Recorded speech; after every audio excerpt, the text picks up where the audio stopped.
Yang pendek aja ya. Silakan. Inna anjalnahu fi lailatul qadr wa ma adraka ma lailatul qadri khairum min alfi syahr tanazzalul malaikatu waruhu fiha bi idzni rabbihim min kulli salamun hiya hatta Sah nih, oke udah sah bang, muslim ya muslim. Jadi Anda Islam, tetapi Anda mengatakan terima kasih kepada saya karena saya banyak memberikan pelajaran-pelajaran kepada orang Islam. Betul. Luar biasa. Yang jadi masalah kenapa Anda masih tetap Islam? Itu juga yang jadi pertanyaan saya sampai sekarang, Bang. Aku juga paham yang Abang bilang gini. Semakin membaca Al-Quran, semakin tidak paham itu betul. Ya. Betul. Saya alamin sekarang. Karena seiringnya usia ya, terus terang aja kalau dulu kan apa kata kiai telan gitu kan. Jadi nggak pernah banyak nanya ya. Tapi seiring usia saya ini udah usia hampir 60 Bang. Justru banyak pertanyaan ya, karena kalau saya di Quran itu begini, ada ayat yang A tapi di hadis B gitu ya. Jadi aduh ini yang mana yang benar gitu loh. Saya juga banyak pertanyaan seperti itu. Gitu loh. Dan saya tanya kepada kiai, itu juga jawabannya wallahu a'lam banyaknya. Begitu Bang Edi. Nah, tapi kenapa Anda masih tetap Islam, Bang? Kenapa Anda tidak meninggalkan agama Islam itu? Karena saya masih berpikir, sorry ya Bang Edi ya. Saya masih berpikir agama lain juga sama seperti itu, gitu. Itu yang saya khawatirkan. Apakah Anda sudah pernah mempelajari Kristen, Yahudi? Belum. Itu nah, berarti kesimpulan Anda terlalu terburu-buru. Kalau Anda mengatakan, agama lain juga seperti itu kesimpulan yang menurut saya ceroboh. Begitu. Coba Anda baca dulu Bible itu dari Kejadian sampai Wahyu. Nanti Anda akan dapati bahwa isi Al-Quran itu mengambil atau mencontek isi daripada Bible itu. Walaupun menconteknya secara keliru, secara serampangan seperti itu. Iya, saya juga pelajari gini Bang. Kenapa ya saya bilang Islam ini banyak dalam tanda kutip yang menjelekkan Yahudi Nasrani. Bahkan gini Bang, dulu ya tahun 75-an, ini saya cerita dulu lagi kecil. Abang tahu gak, dengar gak kalau orang Islam itu kalau berhubungan suami istri malam Jumat, ya itu dulu waktu saya kecil nih. Kata Ustadz begini, ini kalau yang udah keluarga, ketika hubungan malam Jumat, itu sama dengan membunuh dua orang Yahudi atau Nasrani. Nah iya. Dulu loh. Iya. Itu bukan hanya dulu, sampai sekarang. Bahkan ada ceramah ustazah itu.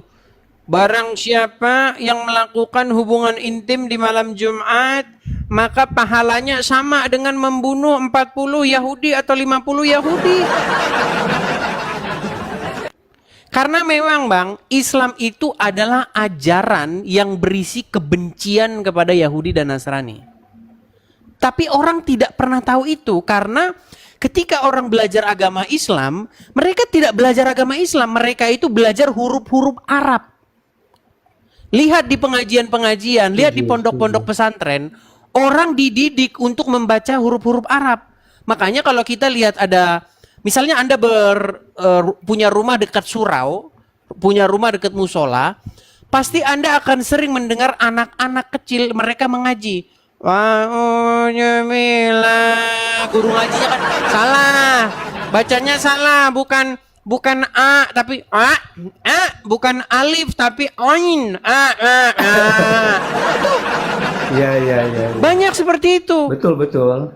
Jadi yang diajari kepada anak-anak kecil, orang-orang Islam bukan isi Al-Quran, tetapi bagaimana cara membunyikan huruf-huruf Arab. Seandainya mereka tahu isi Al-Quran, pasti Quran itu akan dicampakkannya.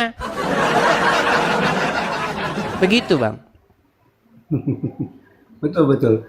Ini sedang saya alami sekarang. Ya. Karena gini Bang Edi, saya dulu ngaji dari umur 5 tahun. Ya. Itu sampai umur 15 tahun, kebetulan rumah saya dekat pesantren. Ya. Saya berpikir waktu itu sih ya biasa-biasa aja gitu ya. Tapi saya pikir sekarang, kok ngaji memahamin Quran aja sampai belasan tahun. Apa itu memang dipersulit atau bagaimana? Bahkan gini Bang Edi ya. Dulu saya ngaji itu diterjemahkan pakai Jawa kuno dulu. Ya, santri-santri itu gitu baru Indonesiakan. Saya bilang gini, itu apa enggak menambah waktu, enggak buang-buang waktu gitu Bang Edi. Sampai saya pertanyaan juga. Terus saya berpikirnya sekarang nih, saya belajar Quran dari dulu, apa gunanya ya sekarang untuk kehidupan gitu. Saya masih bertanya seperti itu. Mungkin nih banyak banget yang menghujat saya nih gara-gara kita ngobrol Bang Edi ya. Dan itu udah saya anggap wajar ya. Karena saya sering bertanya sama kiai, ya itu kayak Bang Edi bilang, selalu jawabannya wallahu alam. Itu yang wallahu alam gitu. Itu tidak ada kepastian. Bahkan Bang Edi bilang Nabi Muhammad aja tidak dijamin ke surga. Iya, tapi ustaz-ustaz kiai itu ayat itu jarang diterangkan. Gitu loh. Mereka menerangkan hanya ayat yang mengenakan masyarakat, misalnya selalu bahas surga gitu. Nah, penontonnya pun senang banget ketika ustaznya itu ngomong masalah surga, masalah bidadari, ya. Begitu. Iya, jadi dan itu udah mengakar. Iya. Jadi Islam itu memang berisi janji-janji kepada pria-pria jomblo di medan perang. Iya. Makanya mereka itu akan dijanjikan kenikmatan-kenikmatan seksual. Karena mereka itu memang pada awalnya itu adalah sekelompok pria-pria penjarah. Gitu loh. Mereka menjarah, mengambil ghanimah, harta rampasan perang begitu. Dan menawan wanita-wanita dijadikan sebagai tawanan-tawanan atau milkul yamin itu. Perempuan-perempuan hasil tawanan perang itu. Seperti itu. Itulah sebenarnya kerja orang Islam itu dari dulu itu. Seperti itu. Iya, saya juga baca Al-Mu'min ayat 5 atau 4 ya kalau nggak salah. Itu kan pergaulilah istri-istrimu dan budak-budakmu. Nah, itu sampai sekarang kan ada dan itu dibaca. Tapi kiai-kiai itu nggak pernah nerangin itu secara jangan salah, jangan gitu itu tidak dibaca artinya. Tidak dibaca artinya, dibaca Arabnya. Makanya orang Islam nggak tahu. Iya. Betul. Makanya begini, ada sebuah saya katakan ini konspirasi global dalam agama Islam ketika membaca Al-Qur'an. Al-Quran harus dibaca huruf Arabnya. Kemudian tajwidnya. Qol-qolanya harus tepat. Kemudian bagaimana harus membacanya dengan tartil. Harus membacanya dengan langgam tertentu. Sehingga 40 tahun waktu seperti yang Anda katakan, belasan tahun bahkan puluhan tahun, habis waktu untuk mempelajari huruf-huruf Arab itu. Belum sempat mereka membaca artinya, sudah meninggal. Betul, iya, kapan mau membangun negara ya? Iya, mereka belum sempat membaca artinya, sudah meninggal duluan. Seandainya mereka sempat membaca artinya, pasti mereka tidak akan percaya dengan isi Al-Quran itu. Begitu. Bang Edi, bahkan saya itu gini, Bang Edi sekarang gini. Saya mau nanya, mungkin ini Bang Edi belum terpikirkan ya. Kalau Bang Edi punya teman, sahabat 4 orang, 5 orang, ya kira-kira gampang nggak kalau mengasih pelajaran sama 4 orang itu? Ya tergantung orangnya. Kalau orangnya cerdas, nyambung ya gampang-gampang saja. Tapi kalau orangnya bengak ya susah. Gini maksudnya Bang Edi, di Islam itu masalah sholat aja itu masih perdebatan. Itu padahal yang pokok, ya. Karena tidak ada contoh dari Rasul. Saya bilang gini, itu kan Rasul sahabatnya nggak banyak, kenapa nggak ngasih contoh gerakannya gitu loh? Itu tidak ada Pak. Sampai dicari itu sholat seperti apa gerakan itu dalam Quran tuh nggak ada. Gerakan itu kan dibikin dari fikih. Fikih itu kan baru-baru berapa tahun ini istilahnya, belum ribuan tahun. Terus gini, Quran itu zaman dulu gak ada tajwid. Tajwid itu kesini setelah fikih, ya. Dan dari kalau ada orang Islam ngomong bahwa Nabi Muhammad pinter ngaji, bahkan ada yang ngomong sholatnya Nabi aja sampai bertanya bengkak kakinya, itu saya tanda tanya. Sholat tahajud misalnya jam 3 sampai jam 4, masa Nabi sampai bengkak berapa jam gitu loh. Itu buat saya tanda tanya, walaupun saya orang muslim loh. Iya. Bang, jadi saya sampai ke situ, saya bilang jangan-jangan Nabi Muhammad tuh nggak ada. Ya. Kenapa? Kok nggak diajarin sobatnya untuk sholat supaya turun-temurun sama gitu loh. Nggak ada. Nggak ada suatu hadis yang menyatakan ruku ini bacaannya ini. Nggak ada. Gitu loh. Nah itu aja Bang Eli ya. Yang jadi pertanyaan itu, saya bahkan dihujat tuh sama orang-orang. Katakanlah, wah saya katanya orang nggak beriman. Saya cuman gini nanyain, di mana dalam Quran sholat itu gerakan bacaannya? Saya tanya itu bukan mereka nyari dalil, malah saya dihujat gitu. Bisa-bisa darah Anda dihalalkan. Bisa jadi. Ini juga mungkin komen-komen coba Bang Edi baca. Pasti banyak yang menghujat saya. Iya, karena Islam tuh memang tidak terbiasa dengan yang namanya seperti ini, Bang. Islam tuh selama ini ditutupi, tertutup, dan dilindungi oleh undang-undang penistaan agama. Makanya nggak berani orang speak up, orang nggak berani ngomong. Makanya saya pernah bilang, jika undang-undang penistaan agama dicabut dari negara ini, dan orang bebas speak up soal agama, termasuk agama Islam, termasuk agama Kristen, maka khusus agama Kristen saya katakan, khusus agama Islam saya katakan, maka saya bisa memastikan dalam waktu 15 tahun, orang tidak akan lagi ada yang percaya dengan Islam. Kalaupun ada yang percaya, ya tinggal Juma sama Yusuf PI, tinggal mereka berdua. Karena mereka berdua adalah orang yang tidak punya akal. Gitu. Benar Bang. Seperti Jadi contoh sholat tadi Bang. Kita masalah sholat ya. Kan di dalam agama Islam, sholat itu kan sebagai tiang agama. Itu pondasi, termasuk bagian pondasi dasar. Tetapi untuk gerakan sholat saja, itu orang Islam semuanya beda-beda. Mazhab Syafi'i, Hanafi, Hambal, beda semuanya. Ada yang takbiratul ihramnya begini. Ada yang di depan begini. Ada yang di atas begini. Tapi kalau ditanya maknanya, mereka nggak ada yang tahu. Ini kenapa begini? Kenapa begini? Kenapa begini? Mereka nggak ngerti itu gunanya apa. Emang kalau begini terus Allahnya nggak senang. Oh, saya tidak senang kalau tanganmu begini. Tanganmu harus begini, begini, begini. Ah ini begini. Gimana kayak begitu? Gerakan-gerakan sholat ya, itu, bayangkan gerakan sholat itu tidak diketahui artinya oleh orang Islam. Tidak diketahui. Kenapa kok bisa begitu? Dan beda satu sama lain. Antar mazhab itu beda-beda. Nah, kalau ditanya orang Islam akan punya jawaban seperti ini. Oh, itu semuanya benar. Itu dicontohkan oleh para sahabat. Para sahabat pernah mencontohkan begini, pernah contoh.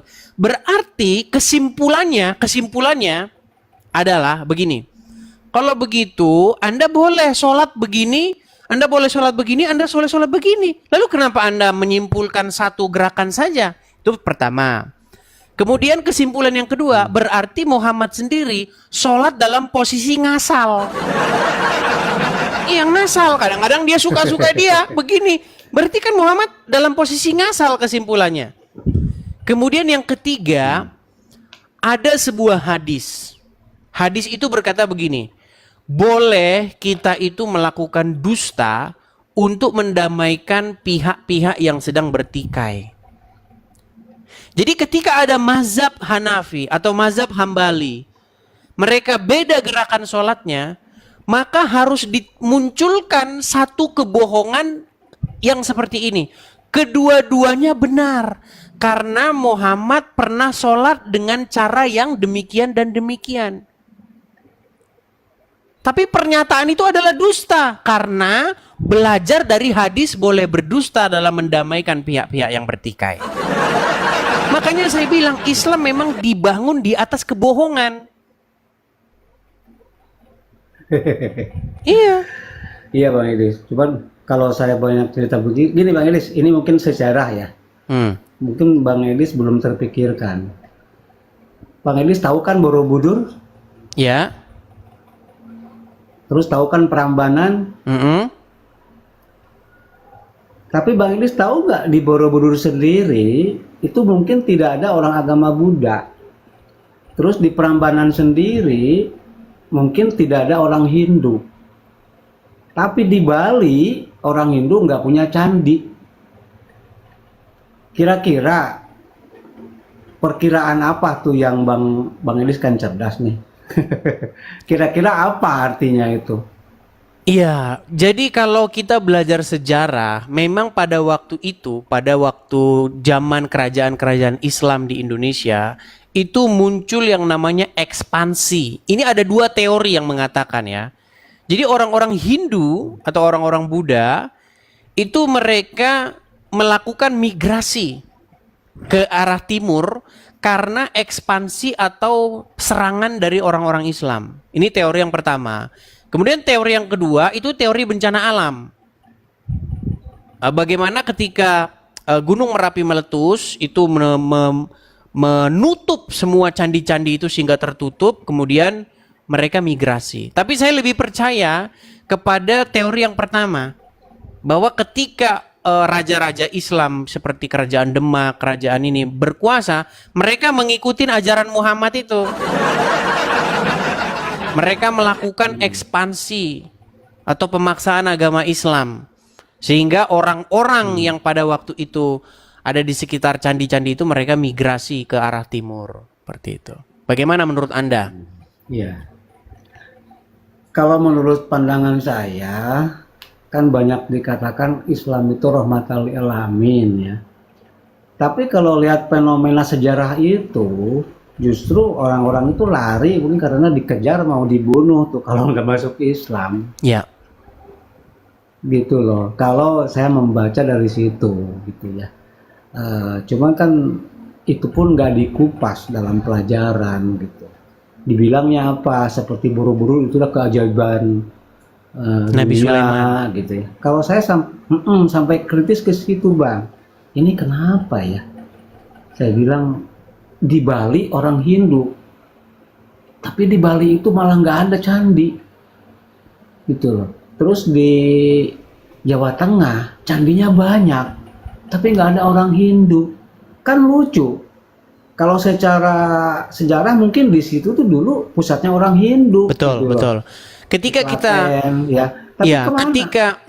ketika penggalian itu terus dilakukan oleh para ahli-ahli sejarah, bahkan secara tidak sengaja, itu hampir di seluruh Indonesia itu ditemukan peradaban Hindu-Buddha. Jadi saya pernah berangkat ke sebuah museum Indonesia, itu Museum Gajah, tepatnya di seberang Monas ya teman-teman. Kalau mau main ke sana, teman-teman akan melihat itu peninggalan negara kita.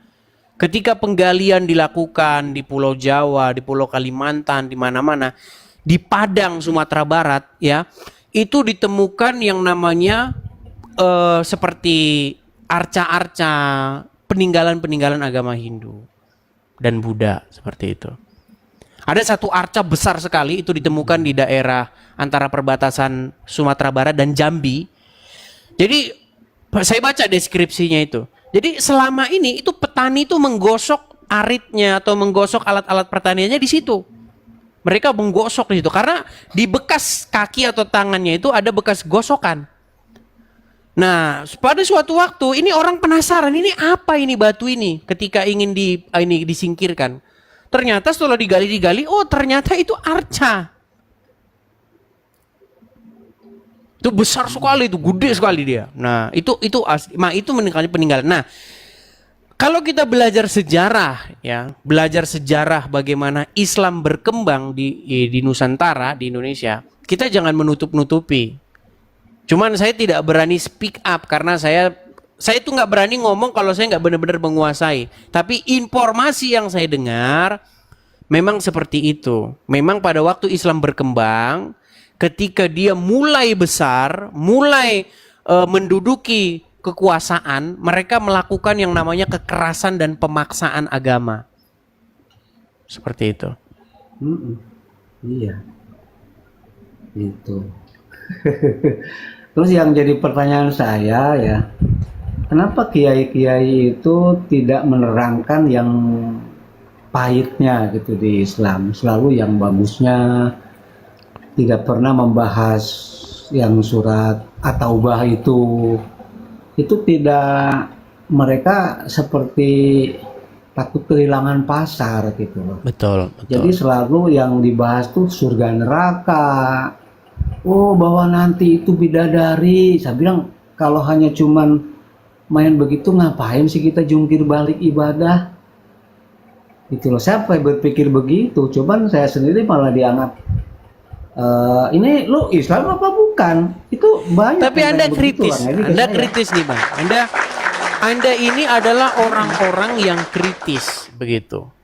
Makanya saya kadang-kadang orang Islam itu menganggap saya ini seperti asal bicara gitu. Padahal orang yang mempelajari Al-Quran dengan sungguh-sungguh mendalam, mempelajari hadis dengan sungguh-sungguh mendalam, akan mengalami hal yang Anda alami. Itu sudah saya alami begitu loh.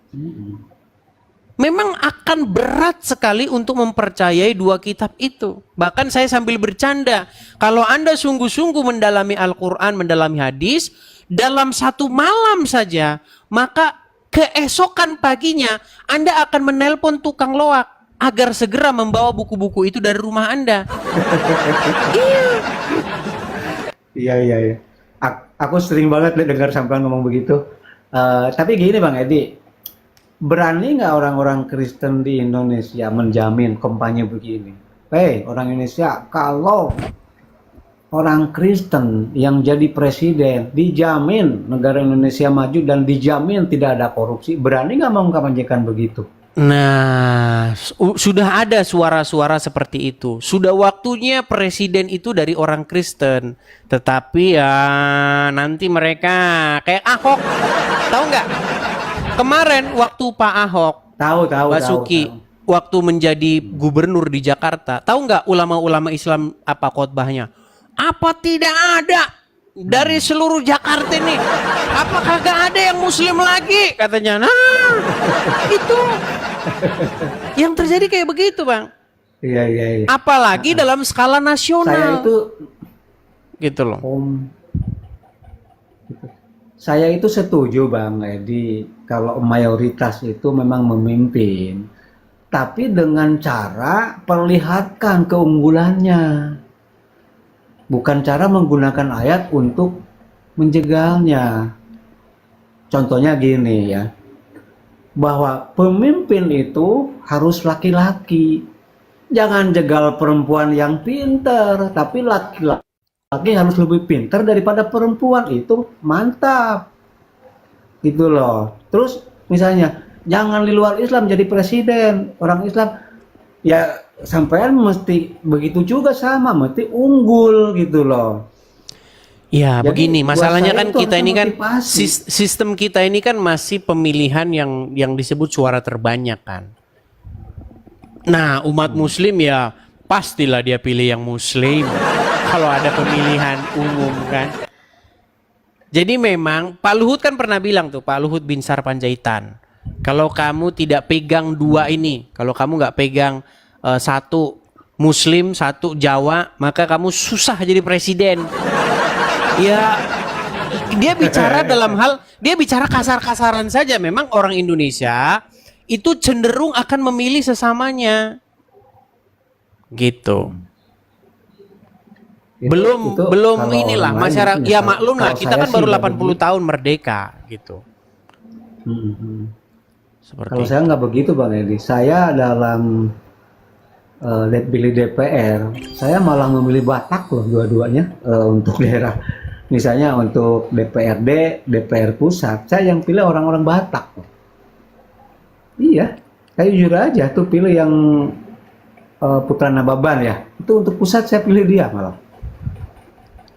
Saya nggak Ya, memilih, wah, tapi begini Bang, intinya kenapa? masyarakat kita itu harus memang dimajukan pikirannya. Masyarakat Indonesia itu harus ada reformasi begitu. Dalam hal berpikir seperti itu. Nah, orang Indonesia ini tidak maju-maju? Kenapa orang Indonesia ini terus-menerus, mayoritas ya, saya tidak katakan semua. Kenapa mayoritas dari rakyat orang Indonesia tidak maju-maju? Karena habis waktunya baca huruf-huruf Arab itu. Pagi-pagi udah baca. Salah bacanya itu. Anak-anak, teman-teman sekalian pengajian nanti kumpul di Masjid At-Taqwa ya. Itu habis waktu anak-anak kita mempelajari hal-hal tidak berguna. Gitu loh. Iya, betul, betul, betul. Saya setuju, Pak. Saya setuju. Makanya kemungkinan Indonesia itu 2045 kalau masih seperti ini ya sulit. Karena gini ya, saya pernah mendengar di TikTok. Ini orang Islam juga yang ngomong. Negara paling rajin berdoa itu orang Indonesia.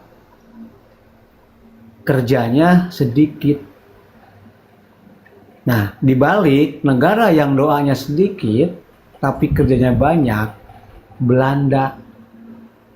Makanya ekonomi Belanda tinggi terus. Nah, saya agak curiga. Kita kan dijajah Belanda 350 tahun ya. Apa memang ini tuh kejahatan terstrukturalnya orang penjajah dulu gitu ya, supaya orang Indonesia tidak setuju saya dengan itu.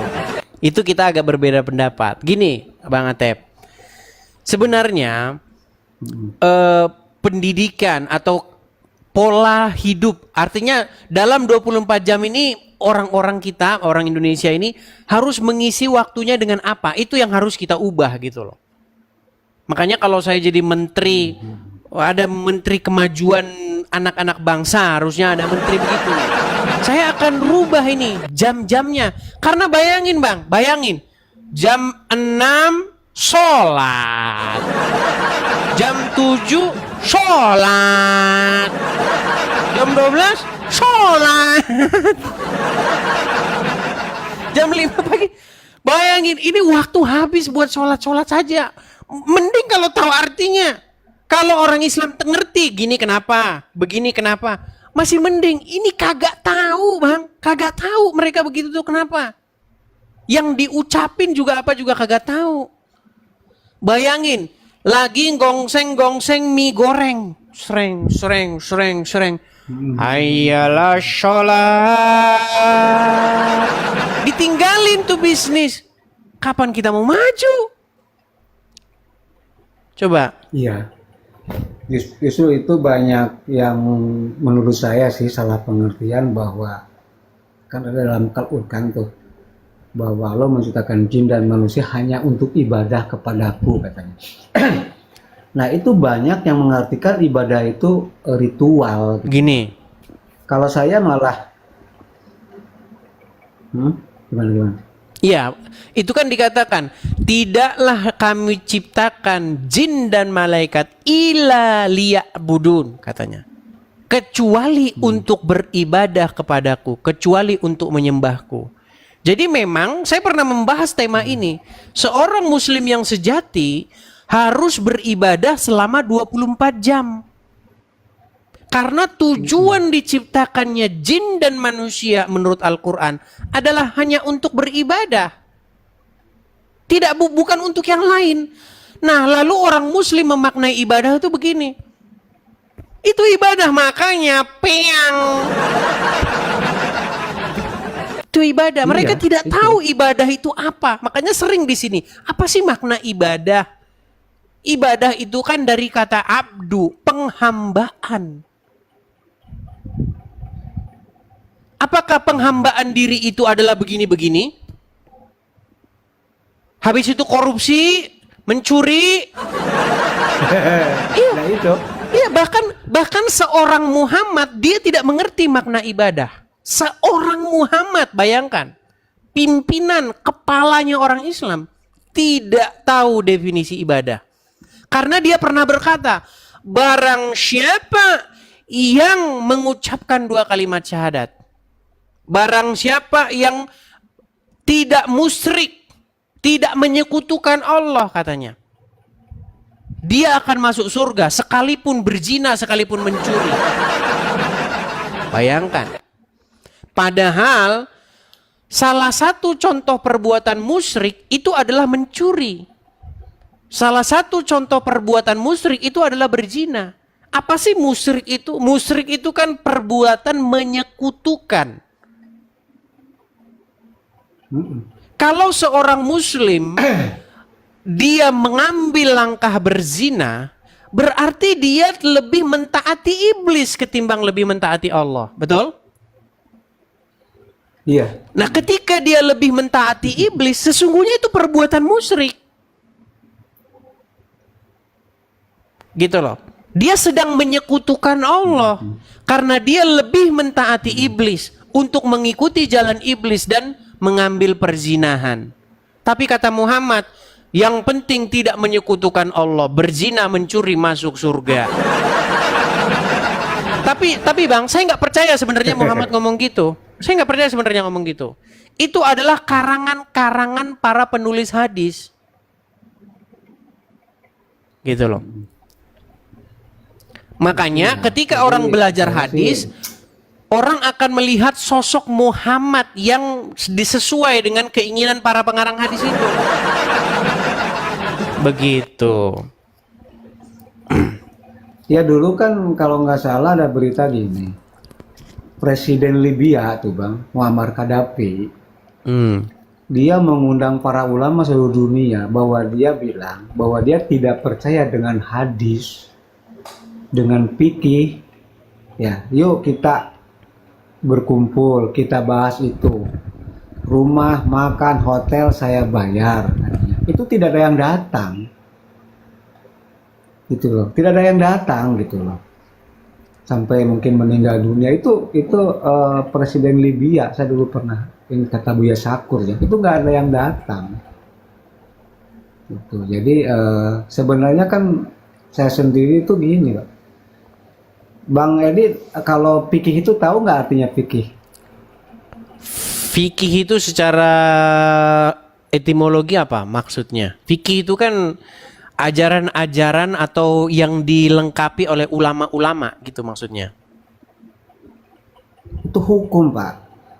Jadi tidak ada jauh bedanya seperti di kita hukum pidana, hukum apa. Dan harusnya itu bisa dirubah. Karena itu kan, ya itu ulama yang menyepakati seperti sholat kan di fikih adanya. Gitu loh. Nah, ya, pengajaran-pengajaran atau hasil daripada kesepakatan ulama-ulama kan, karena dia tidak ada dalam Quran dan tidak ada dalam hadis begitu. Iya, itu semua tuh berarti fikih gitu ya. Termasuk pahala itu fikih. gitu. Yang bicara kiai, terus nanti kalau di akhir zaman misalnya dia nanti tidak ada, siapa yang bertanggung jawab gitu loh. Karena itu kesepakatan kiai. Tapi sama ngomong gini pasti banyak yang hujat juga. Tapi benar Bang, yang Anda katakan itu benar. Sebenarnya banyak orang-orang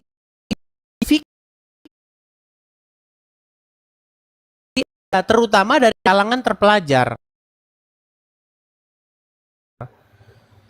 Orang-orang Islam dari orang-orang yang kuliah mengambil jurusan-jurusan Islam, ya kan, studi hadis, studi ilmu Quran, ya, ulumul Quran, ulumul hadis dan lain sebagainya. Itu banyak yang memiliki pemikiran seperti Anda, tetapi mereka ini takut berbicara. Mereka hanya berbicara dalam ruang-ruang tertutup. Mereka tidak berani berbicara secara publik. Karena apa? Itu tadi undang-undang penistaan agama itu. Itu sebenarnya kekuatan Islam itu ada di undang-undang penistaan agama itu. Itulah yang membungkam semua mulut-mulut orang untuk berbicara. Seandainya itu dicabut, saya sudah bilang, beri waktu 15 tahun, tidak ada lagi yang percaya agama Islam. Gitu loh. Iya, itu mungkin. Karena itu teralami sama saya juga. Sekarang tuh saya baca-baca terus mana nih. Termasuk kalau nonton Edi nih, saya buka ayat, oh ya bener ya. Dalam Al-Quran kok ada insya Allah, ya apa, mudah-mudahan. Saya bilang ini termasuk ayat yang abang pernah ngomongin tuh yang surat Al-Fatihah. Itu saya udah dari awal udah ngomong. Ini bukan bahasa Tuhan, saya bilang ini bahasa manusia. Tapi kalau saya tanya ke teman-teman, oh itu dulu Allah ngajarin Nabi Muhammad. Itu ngarangnya itu. Kan yang nah itu. Terus gini Bang Edi, dalam Al-Quran itu banyak robana. Coba Bang Edi lihat, robana itu apa Bang Edi? Ya Tuhanku. Iya. Masa yang penciptanya Tuhan bilang ya Tuhanku? Enggak. Iya, jadi ketika kita membuka Al-Quran, Al-Quran itu kan dibuka dengan kalimat Bismillahirrohmanirrohim. Alhamdulillahi Rabbil Alamin, Ar-Rahmanirrahim, Malik Yaumiddin. Kalau kita baca sampai terakhir, waladolin. Nampak sekali, ini kalau orang Islam tidak terkontaminasi atau tidak dijejali dengan dogma-dogma ya. Nampak sekali, ini adalah sebuah doa atau sebuah kepada Allah dari orang tidak dikenal. Dari seseorang anonimus. Gitu loh. Malik Yaumiddin, yang memiliki hari pembalasan. Iyyaka na'budu wa iyyaka nasta'in. Ya kan? Tunjukilah kami ke jalan yang lurus. Tunjukkanlah kami ke jalan yang lurus. Ini pasti yang ngomong bukan Allah. Ini pasti yang ngomong adalah sang penulis ayat ini. Gitu loh. Tetapi tidak diketahui ini siapa penulisnya. Makanya saya simpulkan, ketika saya membaca Al-Quran dari A sampai Z, dari Al-Fatihah sampai Anas, saya simpulkan bahwa Al-Quran ini adalah buku dari seorang anonimus yang tidak diketahui siapa penulisnya. Begitu. Makanya saya menghabiskan waktu 13 tahun. Saya baca Al-Quran, saya baca Bible. Hebat. Antara 65 sampai 75% isi Al-Quran itu adalah ambilan-ambilan atau kutipan-kutipan dari dalam Bible. Ini banyak Muslim nggak tahu. Gitu. Ya gimana mau tahu orang yang dibaca huruf-huruf Arab itu terus dari dulu. Kecil baca tajwid. Sudah remaja baca tajwid, udah gede tajwid lagi, udah besar sampai besar. Waktu mau meninggal nggak sempat baca artinya. Iya, belum sempat dia baca artinya udah meninggal duluan. Ada pertanyaan dikit Bang Edi, tapi kenapa banyak orang Kristen juga yang mualaf gitu loh? Tadi kan Bang Edi bilang Ya, kenapa banyak orang Kristen yang mualaf? Pertama-tama, yang mualaf-mualaf ini, mereka itu tidak pernah membaca Quran dan tidak pernah membaca Bible. Begitu. Itulah yang menyebabkan mereka mualaf. Kalau mereka mempelajari Al-Quran, membaca Bible, ya tidak mungkin. Tapi banyak orang-orang yang mualaf itu akhirnya meninggalkan agama Islam, Bang. Halo, Bang Atep?